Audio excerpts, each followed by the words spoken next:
कल्पना से भी बड़ी सजा मिले। टुकड़े किए थे, इस बार आपके पैन पिज्जा के 4 स्लाइस कर देंगे। कि पहलगाम पर हुए अफसोसजनक हमले को 3 दिन बीत चुके हैं। इन 3 दिनों में ही भारत के बिना कुछ किए ही पाकिस्तान का खून सूख चुका है। सुबह दूध वाला घंटी भी बजाता होगा तो शहबाज शरीफ को लगता होगा कि चप्पल लेकर कहीं अमित शाह तो नहीं आ गए पीठ में।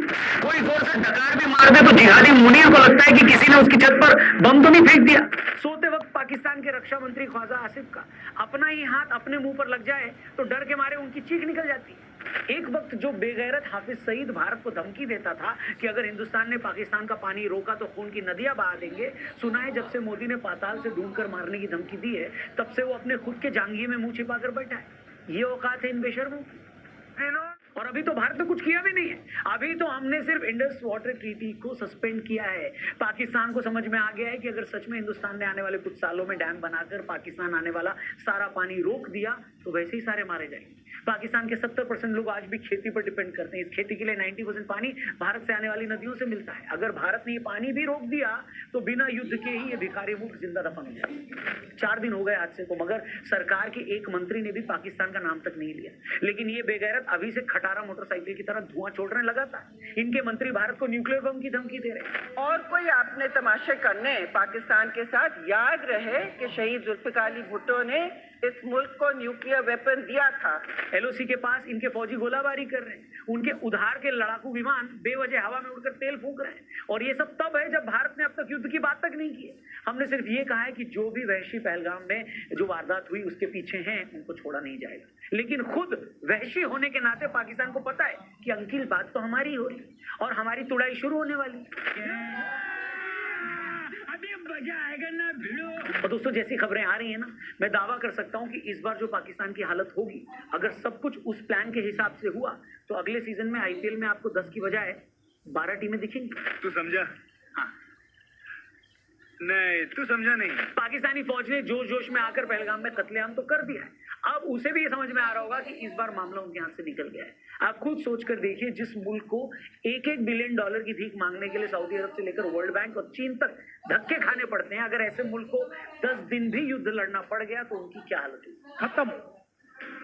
यहाँ भारत ने तो अपनी फौजें तैयार कर ही ली। जमीन से लेकर समुद्र तक हमने पाकिस्तान को घेरना शुरू कर दिया।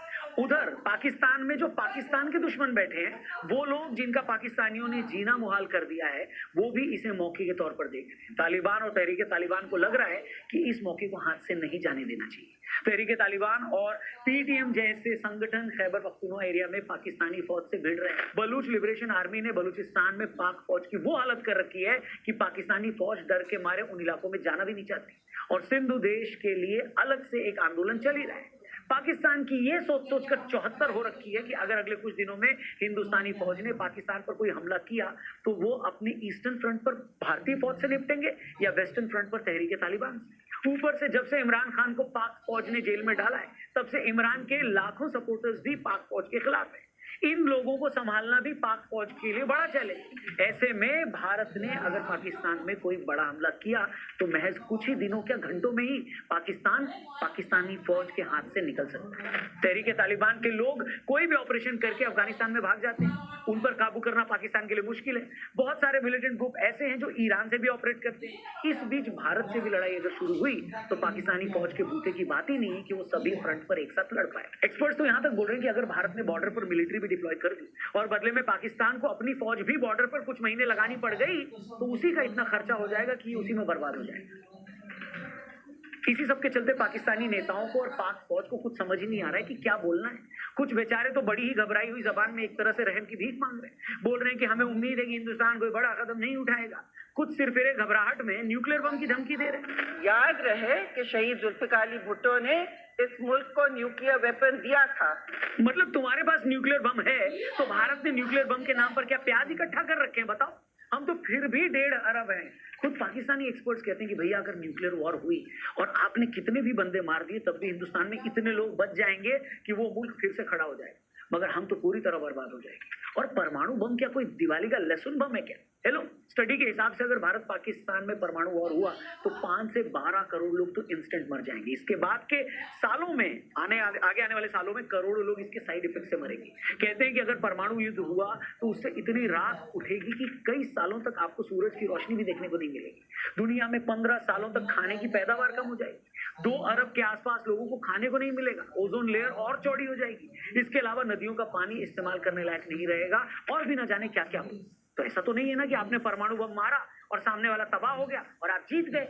ये कोई सेकेंड वर्ल्ड वॉर वाले परमाणु बम नहीं। आज के परमाणु बम इतने खतरनाक हैं कि आप इसे कहीं भी फेंक दें, इसकी चपेट में पूरी दुनिया आ जाएगी, पूरा वर्ल्ड आ जाएगा। और आपको क्या लगता है ये सब बातें अमेरिका को या बाकी दुनिया को नहीं पता? क्या वो ऐसी सूरत आने देंगे जो पाकिस्तान जैसा देश अपने न्यूक्लियर हथियारों का इस्तेमाल कर पाएगा? ये अपने आप में एक बड़ा सवाल है दोस्तों। और इससे भी बड़ी बात पता है क्या दोस्तों? अगर दुनिया में सबसे ऐश परस्त कोई कौम है तो वो है पाकिस्तान की फौज।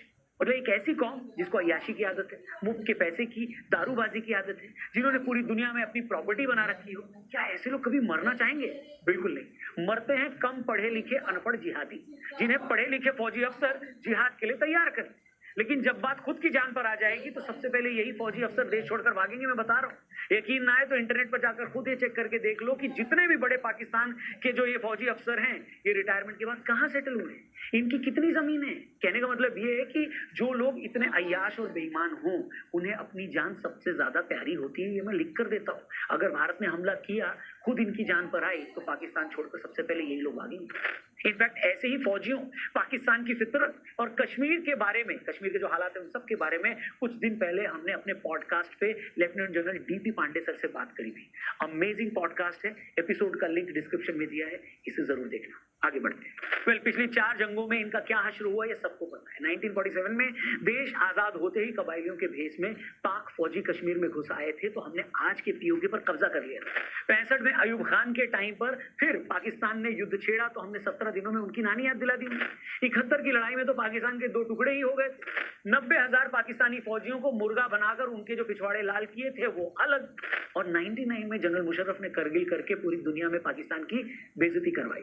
फिर उरी के टाइम सर्जिकल स्ट्राइक करके कई सालों बाद पहली बार उनके घर में हमने उन्हें घुसकर मारा। फिर पुलवामा के बाद जो सर्जिकल स्ट्राइक की थी उसके धुएं तो आज तक पाकिस्तानी फौज के पिछवाड़े से निकल रहे हैं दोस्तों। अगर इन्हें एक बार फिर अपने आप को जलील करवाना है तो मोस्ट वेलकम, आ जाओ।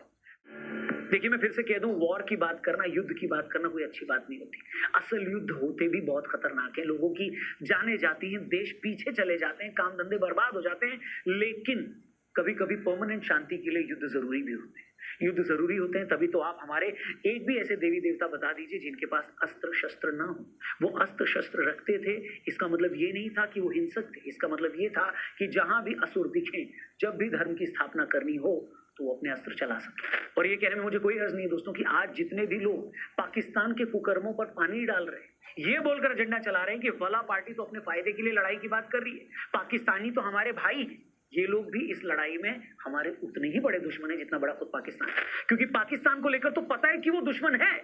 ये वो लोग हैं जो खुद को हिंदुस्तानी बताते हैं मगर बात और काम सारे वो करते हैं जो एक दुश्मन करता है। मोदी जी, हमने इतिहास में कई ऐसे मौके गंवाए हैं जब हम पाकिस्तान का पक्का इलाज कर सकते थे, लेकिन हमने नहीं किया। हम चाहते तो 47 में ही पूरा कश्मीर अपने कंट्रोल में ले सकते थे, मगर चचा ने ऐसा होने नहीं दिया। हम चाहते तो 65 में भी पाकिस्तान को परमानेंट खुराक दे सकते थे, हमने फिर नहीं किया।